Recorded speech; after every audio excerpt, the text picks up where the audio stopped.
UTI, ukimwi, kaswende. Hello mwanavyo mtaa bana, bado tupo Leki. Mashujaa shagongwa goli 2, Simba anaongoza goli 2. Sasa niko na mashabiki wa Simba hapa, nataka tuwasikie. Vipi? Sawa. Wewe ni mshabiki wa Simba au umedandia? Mimi mshabiki wa Simba kabisa. Unauzungumziaje haya matokeo mpaka sasa hizi mnaongoza goli 2? Kabisa tuna furaha. Na Simba. Wewe unaamini Simba inakupa furaha sana? Sana, kwa kitu chochote. Hivi jinsi unavyoipenda Simba na furaha unayoipata kwa Simba, ingekuwa ni tiba, ungededicate kwenda kutibu ugonjwa gani? Kwa watu wote wanaumwa ukimwi, wanaumwa UTI, kaswende. Hii fulani walipata pesa kwa Simba. Ingewatibu wote. Ingewatibu wote kabisa. Wewe mshabiki wa Simba au umedandia? Simba moja. Mbona unakuona kama wa kijani hivi?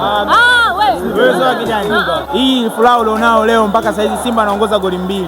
Ungekuwa ni kama kwenda kutibu magonjwa, ungededicate kwenda kutibu ugonjwa gani? UTI, ukimwi, kaswende. Umetia kabisa na uzi mwanangu. Wewe ndo nakuamini, wewe ni mshabiki kweli kweli. Hii jezi sio fake, mbona inabanduka? Hii imetoka mwanangu F50.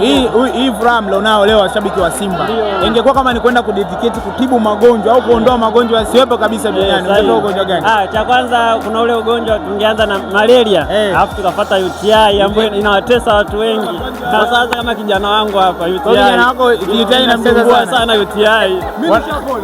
Mimi nishapona. Nilikuwa na UTI. Bado muulize na blaza na wewe. Wewe mshabiki wa Simba au umekuja kuangalia tu mpira? Mimi mshabiki wa Simba Sport Club. Simba Sport Club. Kwanza nyenyewe ni ukoo mmoja. Mbona kama mnafanana hivi? Hamna, yani tunajua tu upendo wa timu. Simba mnafanana. Sasa hebu hii furaha mlionayo leo. Hebu mwambie neno Ahmed Ally. Kama mngekuwa mnaenda, nataka nimwambie Chama. Hebu niambie Chama. Chama unamwambia nini? Amenikwasha. Amenikwasha sana. Nataka niwakumbushe wana Yanga. Bado pointi 2. Yaani si upigwa kwa kauli lazima. Kama Arsenal tu yani. Dada na wewe? Wewe mshabiki wa Simba? Mimi ni mshabiki wa Simba. Kweli? Kweli. Mchezaji gani unampenda Simba? Nampenda Chama, japokuwa alitusaliti. Aliwasaliti.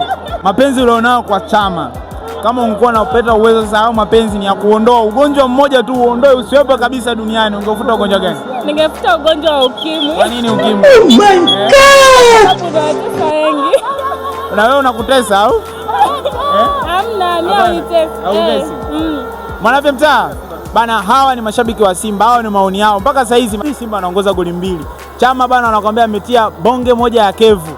Na ukifanisha na ile goli lake alolifunga kwenye siku ya mtani ile, ni magoli yale. So uendelee kukaa karibu na peji yetu, tuendelee kukuhabarisha ni nini kinajili hapa Lake Tanganyika. Huko na mimi ripota yako Mr. Afya mtaa, catch up with me.